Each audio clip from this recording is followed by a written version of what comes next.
कैसे हैं आप सब? बढ़िया। पहले मैं इस मंच को प्रणाम करता हूँ, माँ शारदे को प्रणाम करता हूँ और मैं चाहूँगा कि हमारे विजय भैया के लिए तालियां बजा दें एक बार। दूसरी बात, हमारी एल्सा मैम जो कि हमारे टीम की फाउंडर है एम पोएट्री हाउस की, जिनके वजह से मैं स्टेज पर खड़ा हूँ, जिन्होंने ऐसा सुनहरा मौका दिया, उनके लिए एक बार तालियां हो जाए। उसके बाद सीधा सीधा मैं 4 लाइन से 4 पंक्तियों से शुरू करता हूँ। मेरा ना कोई धर्म ना जात है, मेरा ना कोई धर्म ना जात है, मैं शायर हूँ मेरी यही औकात है, मैं शायर हूँ मेरी यही औकात है। इसके बाद मैं और 4 पंक्ति देता हूँ। रक्षाबंधन आने वाला है, रक्षाबंधन आने वाला है। एक शायरी हमने लिखा है जो कि हमारे बहन को बहुत प्यारा है, तो सुनिएगा कि सर की ताज होती है, घरों की साज होती है, भाइयों की कलाई पर हमेशा साथ होती हैं। सर की ताज होती है, घरों की साज होती है, भाइयों की कलाई पर हमेशा साथ होती है। ना उठाना कभी तुम फायदा करके इन्हें मजबूर, ना उठाना कभी तुम फायदा करके इन्हें मजबूर। ये बेटियां बाबूजी के पगड़ी की हमेशा लाज होती हैं, ये बेटियां बाबूजी के पगड़ी की हमेशा लाज होती हैं। एक और सुनिएगा कि ये दुनिया है बड़ी जालिम, यहाँ पर कौन किसका है, उसी की सत्य है बातें, यहाँ पर सत्ता जिसका है। ये दुनिया है बड़ी जालिम, यहाँ पर कौन किसका है, उसी की सत्य है बातें, यहाँ पर सत्ता जिसका है। बहन होती है जब नंगी किसी की बीच सड़कों पर, बहन होती है जब नंगी किसी की बीच सड़कों पर, मुझे ना मर्दों का झुका सर याद आता है, मुझे ना मर्दों का झुका सर याद आता है। ये उनके लिए था जो कि कोई भी हमारे बहन बेटियों को छेड़ता है लेकिन वो देखकर भी अनदेखा कर देते, इग्नोर कर देते, ये सोचकर कि कहीं हमारे बहन बेटियों के साथ ऐसा ना हो जाए। लेकिन ये गलत सोचते हैं, अगर आज आवाज नहीं उठाया तो कल उनके बहन बेटियों के साथ ऐसा हो सकता है, एक गारंटी दे रहा हूं मैं। इसलिए कहीं भी ऐसा देखें तो जरूर आवाज उठाएं, क्योंकि हम देश के निवासी हैं जहाँ के सारे भाई बहन हमारे भाई बहन, ना ही कोई हिंदू ना ही मुस्लिम है।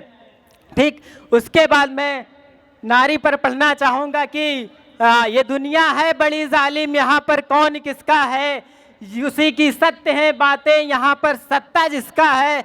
बहन होती है जब नंगी किसी की बीच सड़कों पर, मुझे ना मर्दों का झुका सर याद आता है।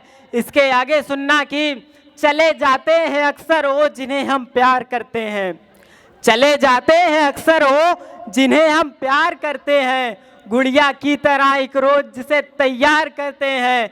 चले जाते हैं अक्सर वो जिन्हें हम प्यार करते हैं, गुड़िया की तरह एक रोज जिसे तैयार करते हैं। कभी होती है जब शादी किसी के बहन बेटी की, कभी होती है जब शादी किसी की बहन बेटी की, मुझे एक बाप के सर पर लदा कर याद आता है, मुझे एक बाप के सर पर लदा कर याद आता है। आगे जैसा कि ये मंच दिया गया है, पीछे लिखा है कि महिला सशक्तिकरण, तो महिला पर मैं कुछ लिख कर आया हूँ, थोड़ा ध्यान से सुनना क्योंकि यहाँ पर ज़्यादातर हमारी माँ बहन ही बैठी हैं, तो थोड़ा ध्यान दीजिएगा कि औरत, महिला और जिसे कहते हैं लोग नारी, औरत महिला जिसे कहते हैं लोग नारी, जिसके ऊपर होती है घर की सारी जिम्मेदारी। औरत महिला जिसे कहते हैं नारी, जिसके ऊपर होती है घर की सारी जिम्मेदारी। हाँ, यही है हमारे देश की नारी, हमारे हिंदुस्तान की नारी, हमारे हिंदुस्तान की नारी। आगे मैं बताना चाहता हूँ, सिर्फ उनका कार्य सिर्फ इतना ही घर तक ही नहीं है, वो जब देश में घर से बाहर निकली, चौखट से बाहर निकली, उसके बाद उनका क्या काम है ये सुनिएगा। आप लोगों के समक्ष रखता हूँ कुछ लाइनें। जो आसमान में गई तो, जो आसमान में गई तो बनी कल्पना चावला, जो आसमान में गई तो बनी कल्पना चावला, राजनीति में देखे तो इंदिरा गांधी, तो कभी माया और आज द्रौपदी बन के दिखलाई। यही है हमारे देश की नारी। और हिंदुस्तान की नारी। और रणभूमि की बात करें तो कभी फूलन देवी तो कभी झांसी की रानी। रणभूमि की बात करें तो कभी फूलन देवी कभी झांसी की रानी। हाँ, यही है हमारे देश की नारी, हिंदुस्तान की नारी।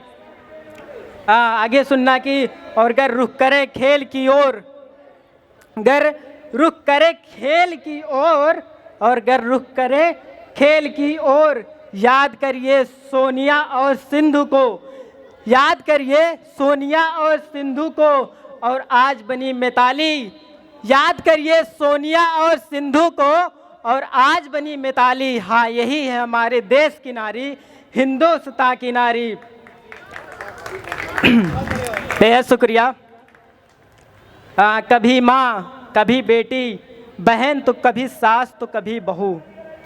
कभी माँ कभी बेटी, बहन तो कभी सास तो कभी बहू। सारे दुख सहती रही, सोची कहूँ किससे तो किससे कहूँ। कभी माँ कभी बेटी, कभी बहन तो कभी सास तो कभी बहू। जितने भी हो दुख सब सहती रही और सोचती रही, कहूँ तो मैं किससे कहूँ। पर अब पड़ गई है सब पर भारी, पर अब पड़ गई है सब पर भारी। हाँ, यही है हमारे देश की नारी, हिंदुस्तान की नारी। यही है हमारे देश की नारी, हिंदुस्तान की नारी। आगे मैं गांव से बिलोंग करता हूं, अंबेडकर नगर से आता हूं यहाँ लखनऊ में, जो कि ये सब एहसान जो है एलिसा मैम का है। उन्होंने इतना अच्छा मंच दिया तो हमें आना ही पड़ा। तो आगे किसानों पर सुनिएगा। मैं देश की मिट्टी से प्यार करता हूँ, देश की बात करता हूँ, और अगर देश की बात करता हूँ उसमें सबसे अहम भूमिका किसानों का होता है। अगर किसान ना रहे तो हम भूखे मर सकते हैं, इतना सोच कर रखिए। इसलिए हमेशा किसानों का सम्मान करना चाहिए। आगे सुनना कि किसानों की, मैं ये उनके लिए है, ये व्यंग्य कविता है हमारे नेताओं के लिए, जो कि गर्मी में थोड़ा सा, गर्मी में उन लोगों के लिए है जो कि किसानों के बारे में कुछ अलग ही सोचते हैं। तो सुनना कि किसानों की व्यथा सुन के हमें टाल देना चाहिए। किसानों की व्यथा हमको किसानों की व्यथा सुनकर हमें टाल देना चाहिए। गर्मी में एक पंखा, ठंडी में महज शॉल देना चाहिए। किसानों की व्यथा सुनकर हमें टाल देना चाहिए।